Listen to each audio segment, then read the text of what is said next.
ओम।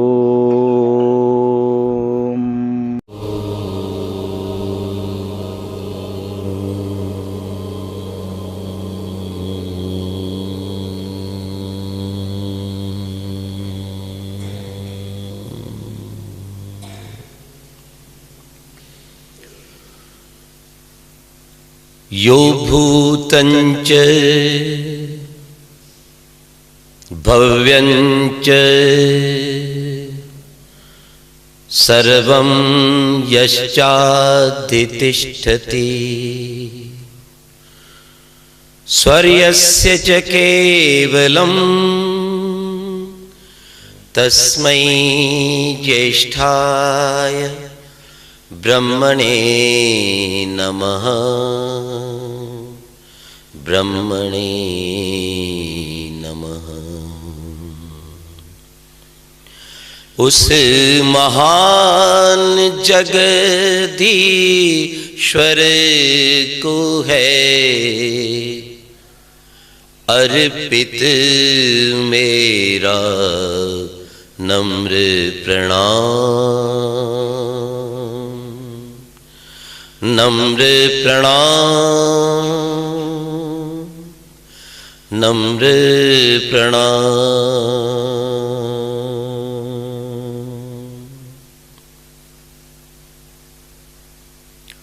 उपस्थित शुद्ध पवित्र आत्माओं, हम सब आर्यजन, इस आर्यवर्त के वासी, भारत भूमि के निवासी, हिंदुस्तान के नागरिक सौभाग्यशाली हैं, जिन्हें मात्र ये नर्तन ही नहीं मिला, अपितु इस नर्तन को सार्थक करने के लिए अपने ऋषियों के सानिध्य से अद्भुत वेद ज्ञान के द्वारा अपने उत्पादक, पालक, पोषक, सृष्टिकर्ता भगवान का सत्य ज्ञान भी मिला है। ईश्वर इस संसार की सर्वोच्च सत्ता है। ईश्वर का विषय संसार का सबसे बड़ा विषय है। महर्षि ध्यान इसे सब विद्याओं का मूल कहते हैं। ईश्वर का ध्यान ये सब विद्याओं का मूल है। जो इस विद्या को जानते हैं वे कभी दुखी नहीं होते, और जीवन का पावन लक्ष्य भी ईश्वर है। क्यों? हर प्राणी को सुख चाहिए, शांति चाहिए, और वह सुख और शांति संसार के किसी पदार्थ और व्यक्ति में नहीं है। क्यों नहीं है? क्योंकि वो स्वयं स्थिर नहीं है। जो स्वयं शांत नहीं, एक रस नहीं, एक कूटस्थ नहीं, वो दूसरों को शांति कैसे दे सकता है? ध्यान रखो। चलायमान वस्तुएं, चलायमान व्यक्ति, पैदा होकर मरने वाले लोग कभी स्थायी शांति दे सकते नहीं। रही सुख की बात, कोई संसार में जन्म लेकर बड़े से बड़ा व्यक्ति भी पूर्ण सुखी नहीं हो सकता। दुख लगे ही रहते हैं, क्योंकि वो इंसान है, भगवान नहीं। ध्यान देना, कोई नहीं मिलेगा। अगर शरीर है तो रोग भी स्वाभाविक है, विपदाएं भी स्वाभाविक है। तो मानव का जन्म पाकर धरती पर आकर पूर्ण सुखी होना संभव नहीं।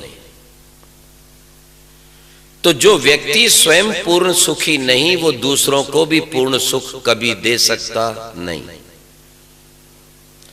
इन दो बातों को न विचार कर जो साधारण लोग साधारण बातों में आ जाते हैं और सांसारिक वस्तुओं में और सांसारिक व्यक्तियों में अपना मन लगा लेते हैं, वो निश्चित रूप से दुखों से, अशांति से युक्त ही रहते हैं।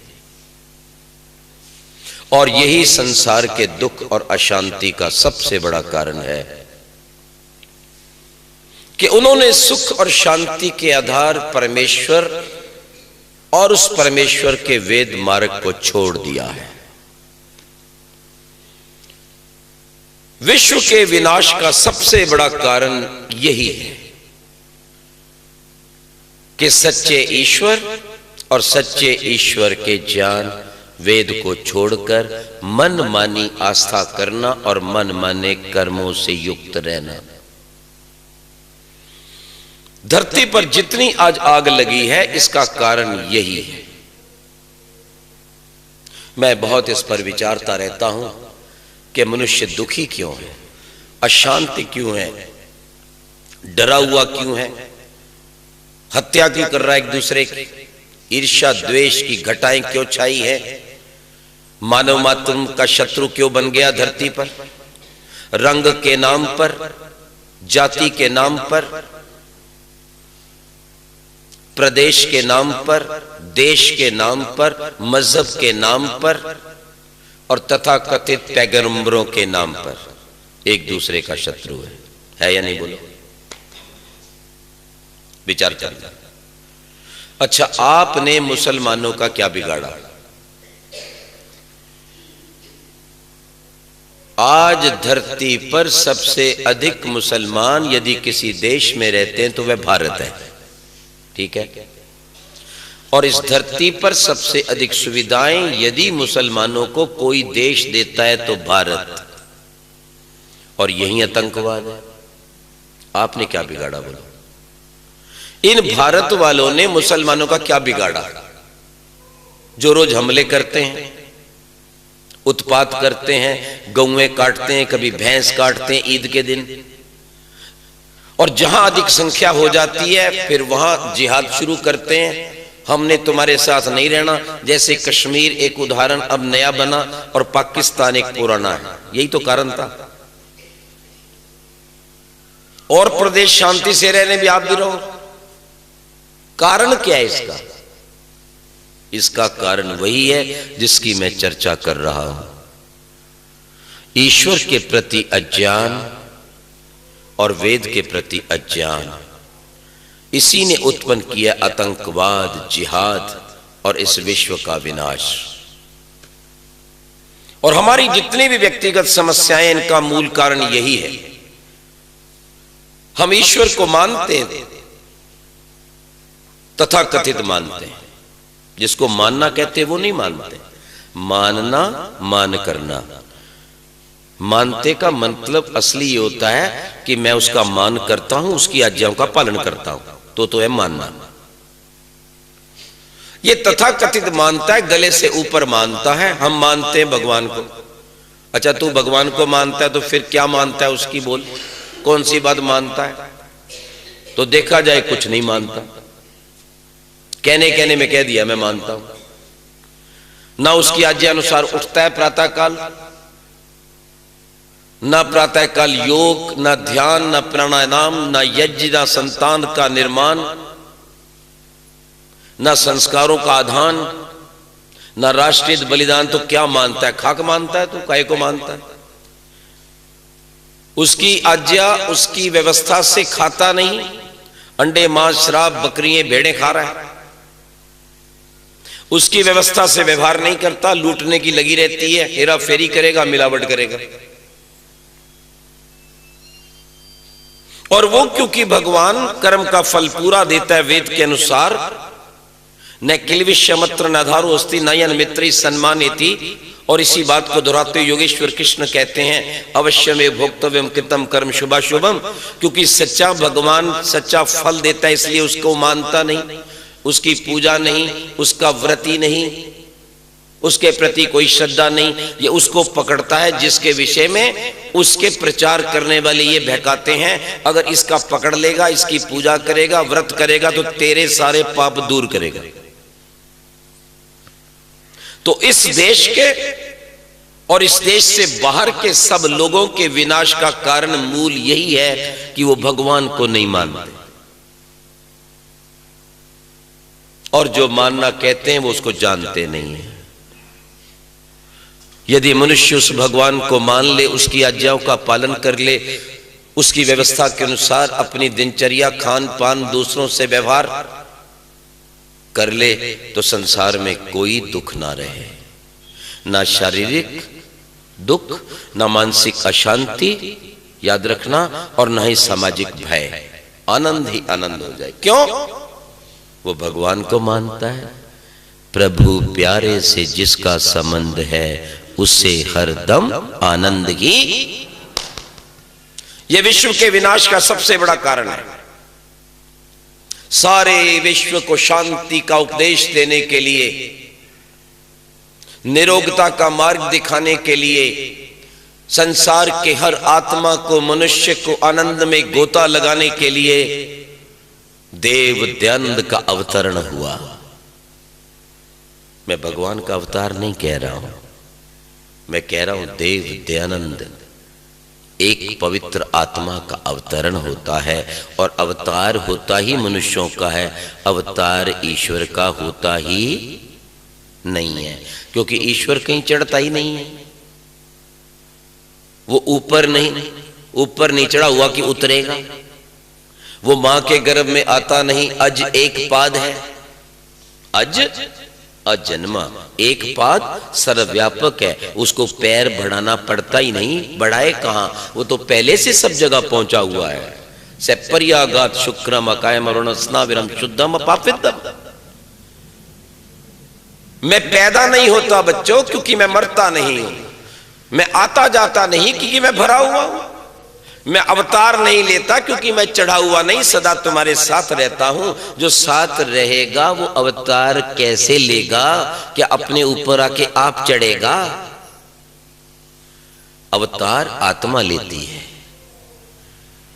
बार बार मृत्यु होती है, फिर जन्म होता है, फिर मां के गर्भ से अवतरण होता है। तो देव दयानंद संसार को शांति का उपदेश देने के लिए, भ्रातृ भावना का उपदेश देने के लिए, परम प्रभु की पावन अमृतमयी गोद में ले जाने के लिए अवतरण लेते हैं। कहते वो हैं जो करते हैं, बताते वो हैं जो जानते हैं, समझाते वो हैं जो समझ चुके हैं। कभी पूछ के देख लेना आप, जिनके पास कुछ लोग जाया करते हैं, पूछ लेना उनसे आप, आत्मा परमात्मा एक है कि दो? वो कहेंगे एक ही तो है। तो भगवान अगर आप और हम दोनों ही परमात्मा हैं तो फिर परमात्मा की जरूरत क्या? क्या परमात्मा अज्ञान में फंस गया? अगर हम और आप परमात्मा ही हैं, परमात्मा के टुकड़े, परमात्मा के अंश, परमात्मा की छाया, कुछ भी कह लो, तो फिर अपने को साधना करने की, यज्ञ करने की, उत्सव करने की आवश्यकता क्या? औरों का उपदेश सुनने की आवश्यकता क्या? पूछना, गुरुजी हम परमात्मा हैं, हम ब्रह्मास्मि, यदि ये बात ठीक है तुम्हारे अनुसार, अगर हम परमात्मा हैं तो क्या अब हम मूर्खता में हैं? क्या परमात्मा मूर्ख बन जाता है, अज्ञानी अनाड़ी बन जाता है, जो कि हमें अपनी मूर्खता हटाने के लिए ये सब ज्ञान कथा सुननी पड़ती है? बाबा कोई उत्तर नहीं देगा, समय नष्ट कर देगा, उलझा के रख देगा। क्यों? स्वयं जानता नहीं है। ध्यान रखना। तो देव दयानंद वो बताते हैं जो जानते हैं, वो समझाते हैं और कहते हैं तुम्हें आनंद मिलेगा, तो पहले आनंद वो लेते हैं। ये एक सत्य उपदेष्टा का परम धर्म है। क्या धर्म है? वही बात कहे जो पहले कर चुका हो, उसी बात की प्रेरणा दे जो पहले उसने स्वयं अनुभव करके लाभ उठा लिया, और तब उस उपदेश का प्रभाव पड़ता है। विचार करना, इस बात पर ध्यान से विचार करना। बीमारी से सड़ रहे हैं, हॉस्पिटलों में मर रहे हैं, भयंकर झगड़े हो रहे हैं, और मृत्यु की शैया पर भी जातिवाद, प्रांतवाद, भाई भतीजावाद नहीं छूटा। ढेर सारी लाखों की जनता में कोई अनुयायी पसंद नहीं आया। उसने इंग्लैंड से बुलाकर अपने ही एक भाई के बेटे को अपना अनुयायी बनाया। कितने पानी में है, सबकी यही दुर्गति है लगभग। अच्छे भी हैं बहुत से, पर दूरबीन से ढूंढने पड़ेंगे। देव दयानंद कहते हैं, मैं सारे संसार को बिना जाति पाति के आनंद देने आया हूं, सच्चे ईश्वर को समझाने आया हूं।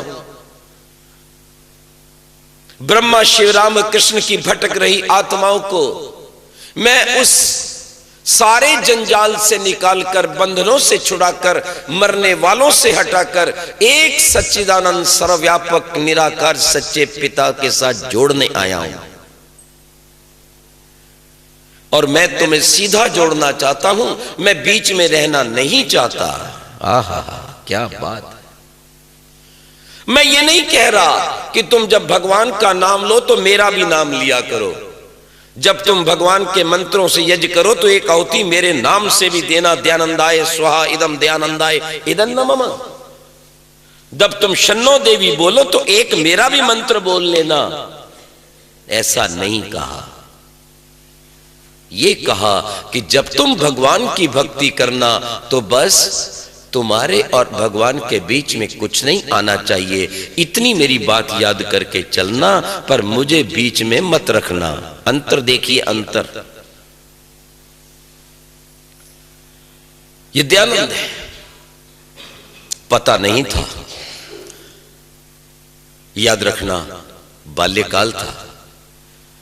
पिता ने कहा शिवरात्रि है, व्रत होना आज, और बालक तुम भी चलोगे, आज व्रती रहोगे।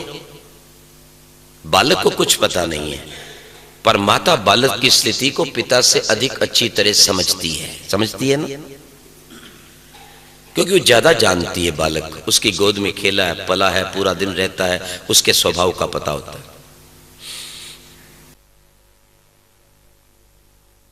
बड़ी सोचो, विचार करो, और विचार में ही सब कुछ है। तो मैं आपको यह बात बता रहा था, महर्षि दयानंद ने अपने जीवन में जो अनुभव किया, वो उस भाव को सारे संसार के कल्याण के लिए उपस्थित किया, और जनता उससे प्रभावित हुई, क्योंकि वो स्वयं प्रभावित थे। शिवरात्रि का दिन आया, पिता ने व्रत की बात कही, माता ने विरोध किया, बात सुनी नहीं गई। पिता ले गए, जाकर मंदिर में बिठा दिया। वो मंदिर आज भी है, गुजरात में है, टंकारा में है। क्यों व्रत करना है? शिवरात्रि है, शिव के दर्शन होते हैं, जीवन का परिवर्तन होता है, इसलिए सावधानी से व्रत करो, जप करो। जप करते करते आधी रात होती है, और अधिकतर पुजारी और पिता भी सो जाते हैं। मूल शंकर देखता है, पिताजी भी गए नींद में, पुजारी जी भी गए। ये देखता रहता है, ये देखता रहता है, और एक चूहा आ जाता है, और चूहा आकर भोग खाने लगता है। बड़ी छोटी सी बात है। आज तो बहुत जगह मंदिरों में भेड़ें, कुत्ते, बकरियां घुसी रहती हैं। कई खाली स्थान पे जहां कपाट नहीं लगाते, मैंने गधों को भी जाते देखा, चले जाते हैं।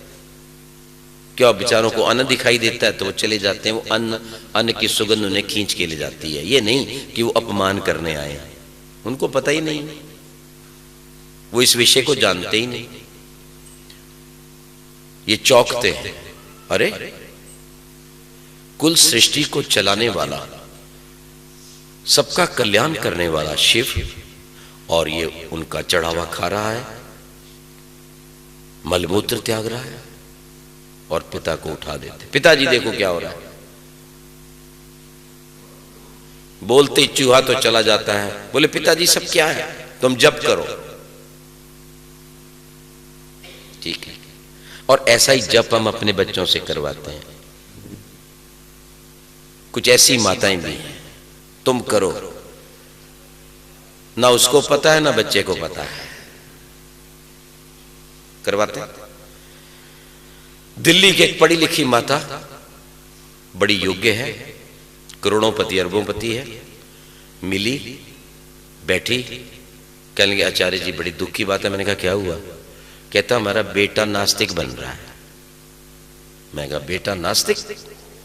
बड़ा हैरानी हुई सुनकर, क्योंकि वो बाल्यकाल से जुड़ा हुआ है, मैं उसकी स्थिति को जानता हूं।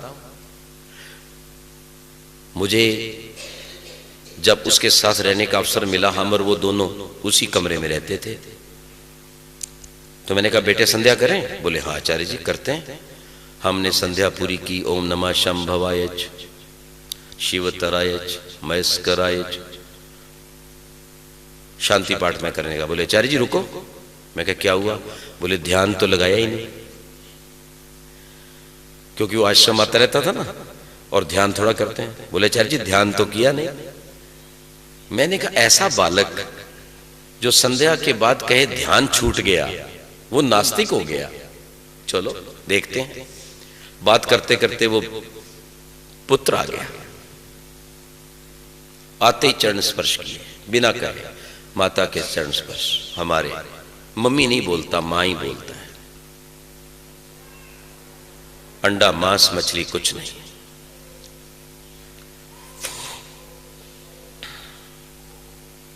बैठने लगा। मैंने कहा बेटे तुम्हारी शिकायत मिली है। शिकायत? कहते आचार्य जी बताओ। मैं कहा नहीं, पहले जाओ कपड़े बदल के आओ, सामान रखो, स्कूल का झोला निकाल के फिर आना। सब कुछ ठीक ठाक कपड़े पहन के आया। मैं कहा बेटे तुम्हारी शिकायत मिली है, तुम नास्तिक बन रहे हो। तुम्हारी माता कह रही है। शांत हो गया। मैंने कहा बोलो। कहता आचार्य जी एक बात बताओ, फिर मैं आपको उत्तर दूंगा। मैं 10वीं कक्षा में पढ़ता हूं, मेरे पास कितने तो विषय हैं, कितनी पुस्तकें हैं, मुझे तैयारी भी करनी है। मां ये भी कहती रहती है कि तूने डॉक्टर जरूर बनना है। सोमवार को माता जी का व्रत करती है, किसी जगह जाती है, फिर मंगल को करती है, फिर जाती है, फिर बुध वीर शुक्र शनिचर कुछ ना कुछ रोज करती है, और रोज जाती है कहीं ना कहीं। अब आप ये बताओ कि मैं ये सब कुछ करूं या पढ़ूं? दिमाग से सोचा करो बच्चों को चलाने से पहले आप क्या कर रही हैं। और बोले आज तक मां ने किसी भी बात का ठीक उत्तर नहीं दिया कि ये क्यों कर रही हो, इसका क्या फायदा है, ये कौन है, कहां से आए हैं,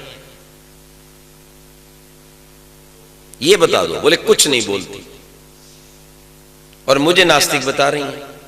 मैं तो आचार्य जी एक उस गायत्री का पाठ करता हूं और भगवान का धन्यवाद करता हूं। जब यज्ञ होता है तो यज्ञ में बैठ जाता हूं। अब बताओ मैं नास्तिक हूं क्या?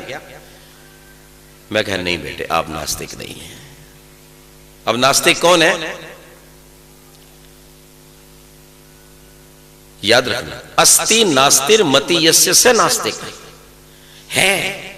भगवान है सर्वव्यापक, घट घट में भीतर है, और होते हुए भी उसको ना मानकर किसी और की पूंछ पकड़ लेना, अंदर वाले को छोड़कर बाहर धक्के खाना, आनंद देने वाले को छोड़कर रोज पैदा और मरने वाले रोगी होने वालों के चक्कर में फंसना। कौन नास्तिक है बोलो? दोबारा फिर चूहा निकल आया। तो मूल शंकर कहता पिताजी मैं जा रहा हूं, दुख हुआ, पूछा ये क्या हो रहा है? मैं जा रहा हूं। जब कोई उत्तर नहीं मिला, छोटा सा बालक पिता के कहने से व्रत किया था, पिता की श्रद्धा थी, एक थप्पड़ मारता मुंह पे, बैठ जा इधर, तू जा रहा है नास्तिक कहीं का है, पैदा हो नहीं लिया और पहले से मैं जा रहा हूं, बैठे रहो। कह सकता तो नहीं बोलो, कह सकते थे करशन जी तिवारी, कह नहीं सके। उस मूल शंकर के जागरण और विज्ञान ने अपने पिता को जगा दिया था। पिता अंदर से मान चुके थे कि बेटा ठीक है, मुझे भी पता लग गया है कि सच्चा ईश्वर कुछ और है, इसलिए इस बालक को इस अविद्या के मार्ग पे ना भटकाऊं, इसको सत्य मार्ग पे जाने दूं। मैं उत्तर नहीं दे सकता हूं। थी रात अंधेरी भाई, आकर आवाज लगाई, दरवाजा खोलो माई कि शिव जी मिला नहीं। किवाड़ खटखटाया, मां को पता लग गया, जो सोच रही थी वही हो गया। दीवार खुलते ही कहा, आ गए मूल, पिताजी कहां हैं? बोले बैठे। पता लग गया, मां को पता चल गया कि आज मेरे पुत्र की विजय हो गई। हो गई कि नहीं बोलो? नहीं होती तो पीट पीट के लाता या वहीं बिठा के रखता, दंड दे देता। खाना पीना खाया, आराम से सो गए। लेकिन सोचते रहे, आखिर सच्चा शिव है कहां पर? ईश्वर तो होना चाहिए ना, जिसने हमें बनाया है, संसार को बनाया, कहां है वो? वैराग्य हो गया। चचा से प्यार करते थे, चचा की मृत्यु हो गई। ओहो, बहुत रोए। क्या हुआ? बोलते क्यों नहीं चचा? बहुत रोए। किसने कहा ये मृत्यु हो गई है, आत्मा निकल चुकी है, बेटे ये शरीर जड़ है, ये बोला नहीं करता है, चले गया। जिससे तुम्हारा संबंध था वो पिंजरा छोड़कर चला गया। धक्का लग गया। मृत्यु, ओह, आत्मा चला जाता है, परमात्मा की व्यवस्था है, सदा कोई नहीं जीता, चला जाता है। वैराग्य शुरू। कुछ पूर्व जन्म के संस्कार और तप, वो भी साथ में जुड़कर फल दिलवाते हैं। कुछ दिनों के बाद बहन की मृत्यु हो गई, रोए नहीं, देख रहे, वही हालत है। अब रोने से कोई फायदा नहीं। जो बालक पिता की मृत्यु पर इतना रोया था, वो बालक अपनी सगी बहन की मृत्यु पर रोया नहीं है। क्यों? कोई फायदा नहीं। वही बात सबने जाना है। बार बार कहां तक रोऊंगा? मेरा भी नंबर लगा है, ये भी चले जाएंगे। पक्का वैराग्य हो गया, कुछ नहीं। आत्मा चला जाता है, शरीर छोड़ देता है। ये ढूंढना चाहिए कहां जाता है, वो भेजने वाला कौन है, उसको पता लगाया जाए। आया नहीं जाए, क्यों अच्छा ना हो कि उसके पास ही रहा जाए, ताकि ये मृत्यु का क्लेश और दुख ही समाप्त हो जाए।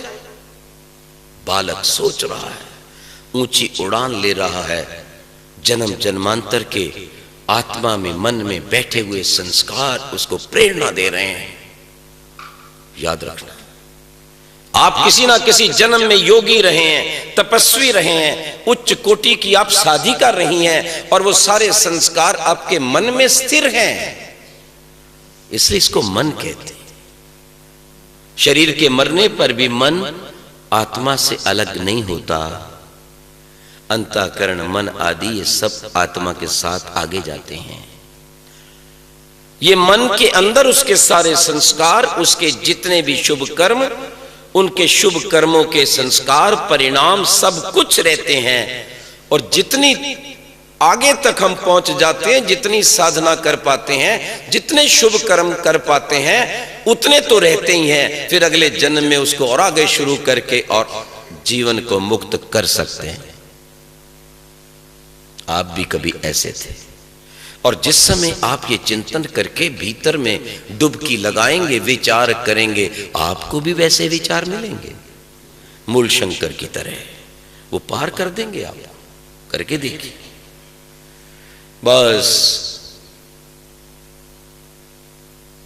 मूल शंकर ने ठान लिया है, संसार से जाना है, लेकिन भगवान का पता लगाना है। बहुत जबरदस्त चीज है भगवान। आत्मा तो आए जाएगा ही, उसको पाना चाहिए, पकड़ना चाहिए। मृत्यु नहीं रहनी चाहिए। हम नहीं मरेंगे दोबारा, हम मरेंगे नहीं और किसी की मृत्यु को देखेंगे भी क्यों फिर। याद रखो, जब मुक्त हो जाएंगे तो जन्म नहीं होगा, जब जन्म नहीं होगा तो मृत्यु नहीं होगी, और जब अपना जन्म नहीं होगा तो दूसरों की मृत्यु नहीं देखेंगे। रास्ता साफ। निकल पड़ते हैं योगियों तपस्वियों की खोज में। विरक्त हो जाते हैं, पर माता पिता तो नहीं चाहते। आपका नौजवान बालक पढ़ा लिखा घर छोड़ने को तैयार हो तो क्या सोचोगे? हमने तो सब भुगता है ना। याद रखना, पीछे पीछे लगते हैं, पीछे घूमते हैं, कष्ट होता है, माता रोती है, पिता समझाता है, भाई समझाता है, परिवार के किसी जज को लाया जाता है, इसको रोको, इसका दिमाग खराब हो गया है। अरे इंजीनियर बनाया था, किसके चक्कर में फंस गया, इसको रोको। हमारे बड़े भाई को बुलाया गया गोवा से, वो भी इंजीनियर थे, अरे इसको देखो, इसको क्या हुआ है, कोई रोग हो गया इसको, कहां जाना चाहता है ये। मैंने कहा भाई साहब, मैं कहीं जाना नहीं चाहता, यहीं पर हूं, भगवान का ध्यान करता हूं, व्यायाम करता हूं। वो वेद का पाठ नहीं किया, वैदिक संस्कृति का ज्ञान नहीं था, उसको सीख रहा हूं, और इसको सीखने के बाद फिर अपनी आत्मा की उन्नति, शरीर की उन्नति करूंगा, और जो कुछ आता है वो लोगों को भी बताऊंगा। बोले ये बात तो तुम्हारी अच्छी। बोले अच्छा एक बात बताओ, तुम योगासन कौन से करते हो? मैं ये योगासन में करता हूं, मैंने करके दिखा दिया। प्राणायाम? तो बोले भैया मेरे को भी सिखाओ। वो माता जी ने उनको लगाया मेरे ऊपर। थोड़ी देर बाद माता जी आई तो क्या देखा, वो बड़े वाला इसके चक्कर में फंसा। बोले तू क्या कर रहा है, तुझे कहा था इसको समझा, तो तू तो स्वयं इसके पीछे चल पड़ा। हमारे परिवार के हमारे एक जीजा जज थे, चंडीगढ़ में थे, संभवतः कर दी होगी सूचना, समाचार तो छपते हैं ना कि आचार्य जी का प्रवचन होगा, ब्रह्मचारी का प्रवचन होगा। वहीं उनको सूचना दे दी बहन जी को, बिल्कुल नहीं बताया गया। जहां रुका हुआ था वहां का पता ले लिया गया। बोले आपके यहाँ आचार्य जी है ना, आर्य समाज वाले? बोले हाँ। बोले मिलना चाहते हैं। बोले ठीक है आ जाना, कोई बात नहीं, भोजन के बाद। मैं भोजन करके हटा तो उस परिवार ने कहा जी कोई मिलने वाले आए आपको। मैं कोई बात नहीं, बिठाइए। अब वो बेचारा जज था। जज तो बहुत बड़ी तोप होती है ना। हाँ, पहले कम खाते थे, आजकल तो थोक के बामे खा रहे हैं। अच्छा क्या कर रहे हो तुम, कैसा चल रहा है, तुम इंजीनियर थे, ये किया वो किया, कैसा किया, ये सब कुछ किया। मैंने कहा जी मैं तो ठीक चल रहा हूं। बोले शादी? मैं कहा अभी शादी नहीं करनी मेरे को, अभी मैं शादी के योग्य नहीं हूं। याद रखना, क्योंकि 23-24 वर्ष में तो घर ही छोड़ दिया था। मैं कहा शादी तो 25 साल के बाद नंबर आता है, और वो भी जब मेरे में शादी के गुण होंगे तो मैं करूंगा, अभी बिल्कुल नहीं करूंगा। जो शास्त्र कहता है, जो वेद कहता है, जो राम और कृष्ण का धर्म है, मैं उस पर चल रहा हूं अभी। और मैंने कहा आप क्या कर रहे हैं? बोले जी मैं जज हूं। आप गृहस्थी हैं? मैं कहा हवन करते हो, सारे दुर्गंध रोज फैलाते हो, तुम संध्या करते हो, योगाभ्यास करते हो। बोलो शाकाहारी हो कि मांसाहारी? अच्छा बच्चों को बिठाकर आधा घंटा तो शिक्षा दिया करो, साधना किया करो, और नहीं कर सकते तो चलो मेरे साथ रहा करो कुछ दिन। पीछे से आवाज आई, बहन जी आ जाओ आ जाओ आ जाओ आ जाओ, ये आपको भी ले जाएगा। ये सब तमाशा मैंने भी देखा है। याद रखना, मेले पर मिले दयानंद, जबरदस्ती पकड़ लिया मूल शंकर कहां जाता है। नैष्ठिक ब्रह्मचारी का व्रत ले लिया था, कपड़े बपड़े फाड़ दिए, असहाय क्या कर सकता था नैष्ठिक? कुछ नहीं कर सकता था। बोले अब जो इनको करना है करने दो, चुप रहो। ये भी एक तरीका है बचने का, जो करना है करने दो। जो कर करा लिया, पहरेदार बिठा दिया। पिता सोचने लगा ये कुछ कह तो रहा ही नहीं, कुछ हुड़दंगा नहीं कर रहा, कोई लड़ाई झगड़ा नहीं कर रहा है। काबू आ गया, पक्षी पकड़ा गया। वापस ले चलेंगे, सुबह ले चलेंगे, ध्यान रखो इसका, भागने नहीं पाए। बोले ठीक है। सोने के नाम से रात भर विचारते रहे क्या प्रोग्राम बनाया जाए। सुबह देखा चौकीदार सोए, हाथ में लोटा लिया, निकल गए। बोले पूछेगा तो कह रहा जा रहा हूं शौच, नहीं पूछेगा तो पक्षी खुली हवा में। काम कर दिया और पार हो गए, फिर नहीं काबू आए। अनेक योगियों तपस्वियों से मिले, योग की बात सीखने का प्रयास किया, लेकिन बहुत से पाखंडी निकले, ओखी मट गए और कितने ही मठों में घूमे। उनकी प्रतिभा, उनकी सुंदरता, उनके तेज, उनकी अद्भुत ज्ञान, तर्क शैली को देखकर जितने योगी गुरुओं से मिले, वो ये उसको योग सिखाने की बात तो नहीं करते थे, ये सोच रहे थे चेला बना लूं, क्योंकि ऐसा तपस्वी तेजस्वी ब्रह्मचारी चेला बन जाएगा तो तेरा दुनिया में नाम होगा। ये भी बात होती है, अभी बताऊंगा आपको। ओखी मठ वालेगा, कहां भटकते हो, योगाभ्यास करना चाहते हो, यहां बैठो, कितनी संपदा। बोले मेरे पास कोई संपदा की कमी नहीं थी, मेरे पिता के घर में, मुझे वो नहीं चाहिए। मैं तो योग सीखना चाहता हूं, ईश्वर को जानना चाहता हूं, मृत्यु से बचना चाहता हूं, मोक्ष पाना चाहता हूं। क्या है तुम्हारे पास? नहीं है ना, मैं नहीं रहता यहां पर। बहुत से पखंडियों से मिले, यहां तक कि शरीर में ये है, ये है, ये चक्र है, यहां ये पड़ा है और यहां ये कुंडली मार के बैठी है। सारा फाड़ दिया। बोले कोई नहीं है, कुंडली नाम की कोई चीज नहीं होती है। जब आपकी टेढ़ी वासनाएं, जब आपके टेढ़े विचार, वृत्तियां सीधी हो जाती हैं, ठीक बैठने से, प्राणायाम करने से, ओम के जप से, जब बाहर की शक्तियां बाहर जाने से रुक जाती हैं और आप उनको भीतर एक बिंदु पर एकाग्र कर देते हैं, तो कहते हैं कुंडली जाग गई, और कुछ नहीं। सब बोला सब बेकार है, ये कुछ नहीं जानते। ठीक चीज सीखनी पड़ेगी, याद रखिए। मैं छोड़ छाड़ के मैंने सोचा मैं भी योग सीख लूं, और बहुत बड़े योगी दुनिया में उस समय उनका बहुत नाम हुआ करता था, ऋषिकेश में रहते थे, उनके आश्रम में चला गया, शायद स्वामी योगानंद। वो तो नहीं मिले, एक और उनका साधक मिल गया, उसका नाम पता नहीं क्या था। मैंने कहा योग सिखा दो। कहते अभी समाधि में बैठे हैं, 2 घंटे बाद उठेंगे फिर सिखाएंगे। तो मैं 2 घंटे भूखे रहा, सुबह व्यायाम किया था, भूख लगी हुई थी, और खाया इसलिए नहीं कि योग सीखना है। 10 बज गए, बार बार देखूं कि महाराज जी निकल के आए और योग सीखूं। थोड़ी देर बाद वो निकल आए, उन्होंने कार्यालय वाले कहा जी आ गए अब। मैं कहा अच्छा ठीक है। मैंने आगे बढ़ा, प्रणाम किया, बड़ी शांति से कुछ भेंट दी। मैं कहा थोड़ा समय चाहिए, योग सिखा दो, योग बता दो मुझे। मैं बैठ गया। बैठने के बाद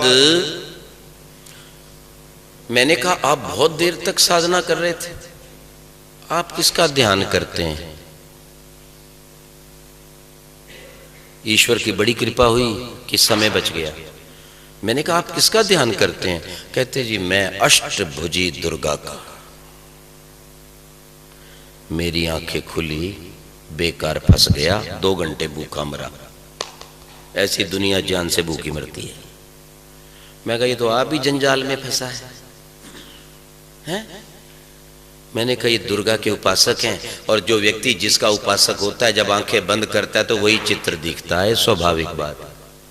किसी का भी कर लेना था। किसी भी वस्तु के प्रति आप आसक्त हो जाएं, निरंतर उसको देखते रहें, जब आंख बंद करेगी वही आएगी बार बार, और स्वप्न में भी वही आएगी। ये वस्तु की कोई शक्ति और कृपा चमत्कार नहीं जो आ रही है, ये आपकी धारणा, आपकी मानसिक एकाग्रता, आपका प्यार या आस्था का कारण है कि वो वस्तु आती है। समझ लो इस बात। देव दयानंद आते हैं, संन्यास लेते हैं, गुरु विरजानंद के चरणों में बैठते हैं, जीवन समर्पित कर देते हैं, सच्चा योग पता चलता है, ईश्वर का ध्यान लगाते हैं, वेद के द्वारा उसको पाने का प्रयास करते हैं और जो पाते हैं वो संसार को समझाते हैं और सरल शब्दों में आर्य समाज का निर्माण कर देते हैं। याद रखिएगा, बीच में क्रांति उठती है 1857 में, तो 3 वर्ष तक अपना ये सब कार्य छोड़कर वो उस आजादी को प्राप्त करने के लिए, स्वतंत्रता को सिद्ध करने के लिए रानी लक्ष्मीबाई, तात्या टोपे, नानाजी साहब आदि की भी सहायता करते हैं। बिल्कुल गुप्तवास है, उसकी चर्चा कहीं नहीं है, क्योंकि जब देश सुरक्षित नहीं होगा तो साधना करोगे कहां बैठकर? जब गौ हत्यारों का राज हो जाएगा तो यज्ञ करोगे कहां बैठकर? कौन योग तुम्हें करने देगा? घसीट के ले जाएगा, चल उधर और बोल ला इलाहा इल्लल्लाह मोहम्मद रसूल अल्लाह। न जाने कितने स्थान पर कुरान में लिखा है कि अपने और अल्लाह के बीच में किसी को शरीक मत करो। ध्यान देना, लिखा है स्पष्ट शब्दों में। तो मैंने एक व्यक्ति को पूछा, एक खान था, हमारी पुस्तकें छापता था। मैं कहा, खान साहब एक बात बताओ, जब कुरान में लिखा है कि अल्लाह और अपने बीच में किसी को शरीक नहीं करना चाहिए, बिचौलिया नहीं बनाना चाहिए, तो तुम जब सुबह उठ के बोलते हो ला इलाहा इल्लल्लाह मोहम्मद रसूल अल्लाह, तो मोहम्मद को क्यों लाते हो? बोले साहब ये बात मत पूछो, मेरे से तर्क मत करो आचार्य साहब। थोड़ी शक्ल उसकी बदल गई। मैंने कहा दोबारा पूछूंगा तो झगड़ा कर लेगा, क्योंकि यहां बुद्धि का सवाल, बुद्धि बाहर रख के आओ फिर अंदर आओ, ये सारे कहते हैं बुद्धि बाहर रख के फिर अंदर आओ। बात समझ में आ रही है आपको? तो देव दयानंद समझ लेते हैं कि वेद के प्रचार के बिना संसार का कल्याण नहीं है, इसलिए वेद से विरुद्ध जो मान्यताएं उन्हें समाप्त किया जाए। जब तक वेद से विरुद्ध मान्यताएं समाप्त नहीं होंगी तब तक गाय की रक्षा, नारी की रक्षा नहीं होगी। जब तक बच्चों के चरित्र की रक्षा नहीं होगी, या गुरुकुल प्रणाली चलानी पड़ेगी, आयुर्वेद को लाना पड़ेगा। तो देव दयानंद संसार में सबसे पहली गौशाला स्वयं अपने हाथ से स्थापित करते हैं। कहां? नारनौल में। सबसे पहले नारियों की शिक्षा की पाठशाला स्वयं स्थापित करवाते हैं। कहां? पंजाब के स्थान जिसका नाम है हरियाणा गांव, आज भी वहां पाठशाला चल रही है। प्रेरणा मिलती है स्वामी श्रद्धानंद को, अगर राष्ट्र को बनाना है, अगर दुनिया में स्वर्ग को उतारना है, तो बालकों की शिक्षा प्रणाली गुरुकुल से होनी चाहिए। तो उनके पटु शिष्य संसार में सबसे पहले एक ऐसे विद्यालय की स्थापना करते हैं जिससे मात्र बुद्धि का विकास ना हो, शरीर का भी विकास हो, समाज का भी विकास हो, वो राष्ट्र के भी विकास को समझ सकें। गुरुकुल कांगड़ी की स्थापना होती है। आयुर्वेद के बिना रोग नहीं जाएंगे, बिना परहेज के बीमारियां आपको कभी नहीं छोड़ेंगी, चाहे लाखों रुपया बर्बाद कर देना। इसलिए स्थापित की जाती है गुरुकुल कांगड़ी आयुर्वेदिक शाला। कन्याओं का स्थान स्थापित किया जाता है। छुआछूत को समाप्त किया जा रहा है। दयानंद समझते हैं जब तक इन अछूतों को अपने गले नहीं लगाओगे, जब तक छुआछूत की कालिमा को नहीं मिटाओगे, ये तुमसे कटते रहेंगे, मुसलमान ईसाई बनते रहेंगे, इनकी संख्या बढ़ेगी, भारत टूट जाएगा और तुम बर्बाद हो जाओगे। जोड़ो। तो पंडित लेखराम इस बीड़े को उठाते हैं। स्वामी श्रद्धानंद चिल्लाते हैं, गांधी को तार लिखते हैं, पत्र लिखते हैं, कोई उत्तर नहीं दिया जाता। दोबारा पत्र लिखते हैं, अधिकारी मुसलमान का उस विभाग के उत्तर आता है, तुम दिल्ली से लेकर आगरा तक के अछूतों को कुओं पे चढ़ाना चाहते हो, ये असंभव है, ये हम नहीं होने देंगे। तुम्हें क्या कष्ट है भाई?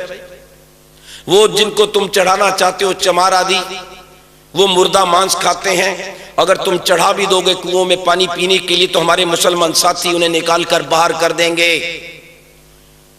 लगभग 1932 में या उसके आसपास लिखी हुई स्वामी श्रद्धानंद की पुस्तक पढ़िए, हिंदू एकता। इन कमबख्तों को समझिए। हम छुआछूत को हटाएंगे, और ये छुआछूत मिटाने वाले बड़े मसीहा थे। गांधी तो बिल्कुल चुप हो गया। कारण कि मुसलमान बनता रहना चाहिए, और जब तक मुसलमान बनते रहेंगे, मुसलमान शक्तिशाली रहेंगे, मुसलमान राज्य में रहेंगे, तब तक ये आर्य और हिंदू नीचे दबे रहेंगे। और ये दबे रहेंगे तो तभी गोरे और ईसाइयों का प्रचार कर सकेंगे। अगर आर्य हिंदू हावी हो गए तो ये पूरे एशिया पर नहीं, पूरी धरती पर कब्जा कर लेंगे। ये रहस्य है, ये विषय नहीं जो मैं आपको बता रहा हूं, बीच में आ गया, मैंने बता दिया। छुआछूत, और जितने अछूतों को गुरुकुल में पढ़ाकर दयानंद ने ब्राह्मण उच्च कोटि के वेदाचार्य बनाया, किसने बनाया बोलो? सरकार पहले कहती है हरिजन, हरिजन वही जन। हम कहते हैं हरिजन वरिजन कुछ नहीं, सब आर्य। आर्यों के 4 वर्ण होते हैं, ब्राह्मण क्षत्रिय वैश्य शूद्र। हरिजन कुछ नहीं, ध्यान रखना। ये कहते हैं हरिजन, और वही हरिजन अछूत अछूत हटाओ, सबको मिलाओ। और जैसे ही फार्म भरेगा फिर लिखेगा मैं हरिजन हूं, कौन सी जाति, फिर डबो के मारो। क्या फायदा है? अब जाति के अनुसार मतगणना हो रही है देश को बर्बाद करने के लिए। ये विदेशी षड्यंत्र है गोरी का। तोड़ो देश को, उसका विरोध करो। अगर वो आ भी जाए जनगणना वाला पर्चा तो लिखो हम आर्य हैं, बस, और कुछ नहीं, हम आर्य हैं। सबको कह दो आर्य हैं, कहां जाएंगे? इस देश को बचाने के लिए दयानंद ने काम किया था, जोड़ने का काम किया था। अपने हाथ से स्वयं उस नाई की रोटी जब खाने लगे, देखने का महाराज क्या कर रहे हो? ये नाई है। बोले हाँ मैं जानता हूं, बड़ा पुरुषार्थी है, ईमानदार भी है, इसकी रोटी खा रहा हूं, कोई आपत्ति? बोले स्वामी जी नाई की रोटी है। बोले रोटी नाई की नहीं है, रोटी तो गेहूं की है और बड़ी पवित्र है। बोलो ये कार्य आज तक किसी ने किया?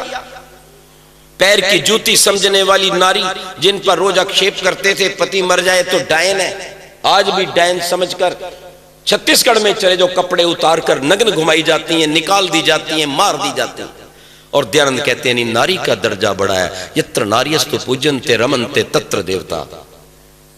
आप जो भी स्थान पर बैठी हैं और हमारी बहनें, माताएं, बेटियां जो आज इंजीनियर, डॉक्टर, साइंटिस्ट, जज हैं, राज्य की अधिकारी हैं, मिनिस्टर हैं, ये सब दयानंद का प्रताप है, नहीं तो एक ना आगे आती। क्योंकि कुरान में तो स्पष्ट लिखा है क्या? 2 नारी बराबर 1 पुरुष। चादर में रहे, घर में रहे, केवल बच्चे पैदा करे ताकि इस्लाम बढ़े। और देश में इस्लाम आएगा कैसे? इस्लामिक राज्य लाने का क्या तरीका है?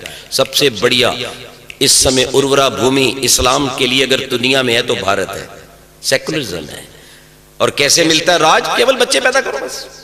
उसने एक ही प्रोग्राम शुरू किया हुआ है, आपका पूरा उत्तर भारत जा रहा है, धीरे धीरे हरियाणा जा रहा है, पंजाब जा रहा है, कश्मीर तो चला गया, केरल जा रहा है। खूब बच्चे पैदा करो, जिसके बच्चे उसकी वोट, जिसका वोट उसका राज, जिसका राज उसका धर्म, फिर काट काट के फेंक देंगे। जैसे 5 लाख कश्मीर से तुम्हें निकाल के बाहर कर दिया। विचार कीजिएगा। दयानंद कहता है ये बच्चे पैदा करने की मशीन नहीं, ये देवी है, ये इंद्राणी है, इसको पढ़ाना है, इसको लिखाना है, सच्चे ईश्वर की बात बताना है, इसकी गोद में खेले हुए बच्चे महान बनेंगे, इसको सच्चे ईश्वर की बात बतानी है। तो छुआछूत को हटाने का दुनिया में पहला काम देव दयानंद ने किया। नारी को जगाने का सबसे पहले काम किया, गौ की रक्षा का काम किया, आयुर्वेद का काम किया, गुरुकुल कांगड़ी का काम किया। और एक और बात बता दूं, सबसे पहले अंग्रेजों के वस्त्रों की होली किसने जलाई, कहां जलाई? गांधी से भी बहुत पहले आर्य समाज लाहौर में ये होली जलाई गई थी। ट्रिब्यून का प्रमाण आज भी मेरे पास है। क्रांतिवीरों को प्रेरणा दी, श्याम जी कृष्ण वर्मा को इंग्लैंड भेजा, जाओ कुछ काम करो, देश को आजाद करना है, अपने देश की बात वहां पर बताओ। उन्होंने वहां जाकर के उनकी छाती के ऊपर गोरों की भारतीय भवन की स्थापना की, जहां मदन लाल ढींगरा जाते हैं, जहां वीर सावरकर जाते हैं। उधम सिंह को वहीं से वो रिवॉल्वर मिलता है मारने के लिए, उस जल्लाद को याद रखना, डायर को। और अमृतसर का वो बालक ढींगरा, उसको भी एम्युनिशन मिलता है। सावरकर वहां रहते हैं, इनकी बेइज्जती करते हैं, समुद्र में कूद जाते हैं और विजयश्री को प्राप्त करते हैं। 11 साल की कैद होती है। उस कोठरी को देखकर अभी आ रहा हूं अंडमान से, फैसला किया जाता है सावरकर के विरुद्ध, तुम्हें 2 जन्म का कारावास है। सावरकर कारावास की सजा सुन के हंसता है। बोले हंस क्यों रहे हो? बोले इसलिए कि आखिर तुम रहे वही के वही। अरे हम आर्य लोग हैं, वैदिक पुरुष हैं, हम पुनर्जन्म को मानते हैं, लेकिन आज तुमने 2 जन्म की कैद देकर कम से कम अपने ईसाइयों के मत का खंडन करके दूसरा जन्म तो मान लिया। और मेरे तो देखते देखते भारत आजाद होगा। क्या बात कर रहे हो हमारे वीर। आज सामने है दयानंद, हमारे सिपाही हैं, और उसी दयानंद का लिखा सत्यार्थ प्रकाश वो काल कोठरी में पढ़ते थे। एक एक वीर का इतिहास आप पढ़ लेना। सरदार अर्जुन सिंह, सरदार किशन सिंह, सरदार अजीत सिंह, ये भगत सिंह के चाचा हैं, पिता हैं, दादा है। और भगत सिंह, राम प्रसाद बिस्मिल, चंद्रशेखर आजाद के कमरे से देव दयानंद की संध्या की पुस्तक मिलती है, जिसका एक बड़ा महान वाक्य स्वतंत्रता की प्रेरणा देता है, आजादी की बात कहता है। वो क्या है? अदीना श्याम शरदा शतम, मैं आजाद हूं, आजाद रहूंगा, आजादी को लाकर छोड़ूंगा, ये मंत्र है। और वो चंद्रशेखर आजाद देव दयानंद का आर्य विनय का एक मंत्र पढ़ के ही रोटी खाता है। सब जगह आर्य है, याद रखो। तो देश को आजाद करवाया, बनाया, लेकिन ये देश दुष्टों के हाथ में आया। ईश्वर के नाम से अल्लाह और गॉड जो है ही नहीं, पूजा पाठ के नाम से करोड़ों की बलि, फिर कहा जाए अल्लाह बड़ा दयालु है। मैंने क्या बात है तेरी, अगर तू ही दयालु है तो तेरे से अधिक बदमाश, गुंडा, अत्याचारी और है कौन? करोड़ों की जो बलि ले ले, बड़ा दयालु है। दयालु हो सकता है, राक्षस है। लेकिन आज दुनिया आ रही आर्य समाज की, और याद रखना वो सच्चे ईश्वर को मान रही है। वो देखना चाहती है चौथा आसमान नहीं है, गॉड नहीं है, 7वां आसमान नहीं है, अल्लाह नहीं है, तो बोले कोई है या नहीं, पता नहीं है। लेकिन पिछले दिनों एक साइंटिस्ट क्या लिख देता है, स्टीफन हॉकिंस, आर्य संस्कृति दयानंद से दूर, जैसे कभी दूर था कौन? Max Muller. और वो लिखता था कि वेद गढ़िए के गीत हैं। जब कुछ ही दिनों में महर्षि दयानंद का वेद भाष्य छप जाता है, उस मैक्स मूलर को पूरी संस्कृत नहीं आती, मैकाले के द्वारा फिट किया गया है। उसके भाष्य करने का लक्ष्य केवल वेदों को गंदा करना और बिगाड़ना है, जिससे कि हिंदुओं की, आर्यों की वेदों के प्रति अश्रद्धा हो जाए, अश्रद्धा होने के कारण ये दूर हो जाए, और ये सबके सब बाइबल ईसा मसीह के भक्त बन जाएं और पक्का राज हो जाए। एक पूरी पुस्तक है, छप गई है, हिंदी में और इंग्लिश में भी है, आपको मिल सकती है, बता देंगे बाद में, याद रखिएगा। लेकिन जिस समय वेद भाष्य पढ़ता है मैक्स मूलर, तो क्या कहता है? The Vedic literature starts from Rigveda and that Rigvedadi Bhashya Bhumika written by Maharshi Dayanand Saraswati with a special scientific touch. बोले वैदिक ज्ञान वेद से लेकर दयानंद लिखित भाष्य भूमिका तक है, जिसकी एक एक बात साइंटिफिक है। पनडुब्बी की वहां चर्चा है, तार की वहां पर चर्चा है, किला बनाने की चर्चा है, ऐसे विमान की चर्चा है जो धरती पर चलता है, समुद्र में चलता है, आकाश में भी उड़ता है। पनडुब्बी की वहां पर चर्चा है। धरती गोल वहां पर सिद्ध की गई है, जबकि आज भी बाइबल और कुरान में अर्थ इज फ्लैट कहा गया है, आकाश खम्भों पे खड़ा है। धरती डोले नहीं, इसलिए पहाड़ों के खूंटे ठोक दिए गए। ये सब बातें लिखी हैं। और उसी कल्चर में जीने वाला एक वैज्ञानिक है, वो कहता है ये धरती किसी ने नहीं बनाई, ईश्वर नाम की कोई चीज नहीं बनाई। नहीं, मैंने कहा अकल कर, क्योंकि बिना क्रिएटर के क्रिएशन होती नहीं है। Matter itself is non living and stable. जिन परमाणुओं से ये धरती बनी है, तुम कहते हो कि नेचर ने बना दी, but the nature itself is non living and stable. वो नेचर, वो मैटर, वो परमाणु स्वयं स्थिर हैं और ज्ञान रहित हैं। जो स्वयं ज्ञान रहित हैं, स्थिर हैं, वो कैसे ज्ञान वाला इस सुंदर संसार नियमों वाला बना सकते हैं? कोई उत्तर नहीं है। अतः इस संसार को बनाने वाला कोई ऐसा व्यक्ति है जो ज्ञानवान और बहुत शक्तिशाली है, उसने नियम से बनाया है। इसलिए मैं क्या, हॉकिंस तुम बाइबल को पढ़कर बोल रहे हो कि बाइबल के गॉड ने धरती फ्लैट बनाई है, छोड़ दो।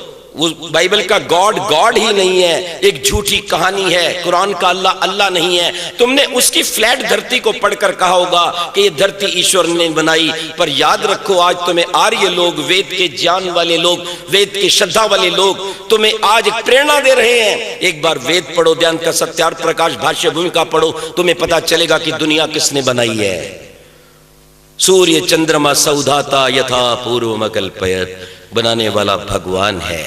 There is some creator. और मैंने कहा तुमने अपने भी वैज्ञानिकों को भुला दिया जिन्होंने कि ईश्वर को माना है। आओ तुम्हें हम ले चलते हैं सबसे पहले न्यूटन के पास। और वो क्या कहता है? All this material universe is the handwork of one omnipresent omniscient creator.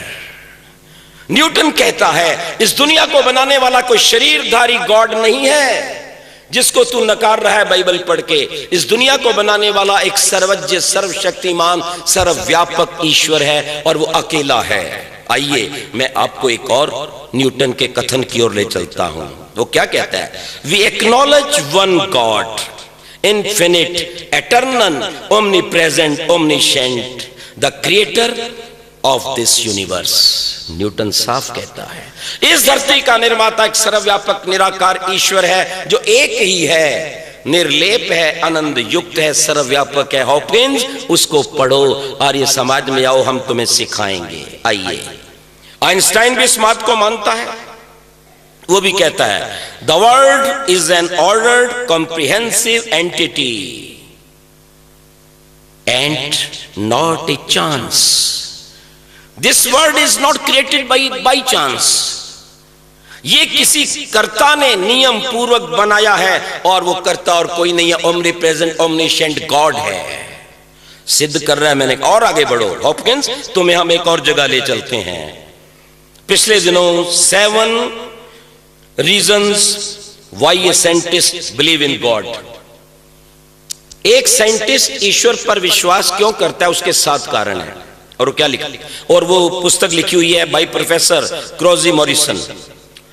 वो प्रेसिडेंट है New York academy of science. Reader Digest, November 1960। वो स्वीकार करता है there is some supermost power, eternal, omniscient, invisible power who has created the universe.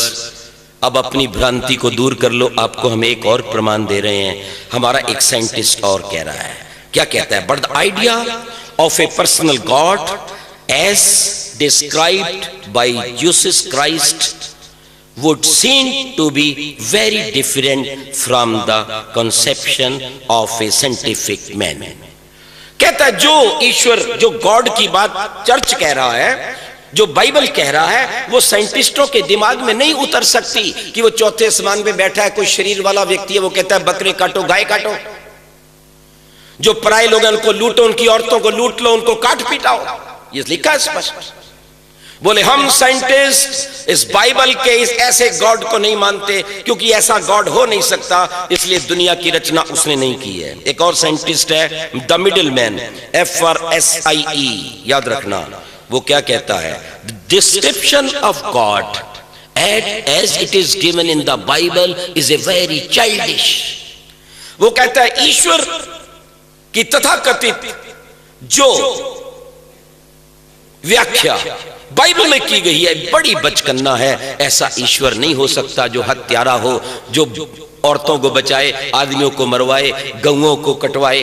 बिल्कुल गलत है। और यही सारी कंडीशंस इस कुरान पर आती हैं।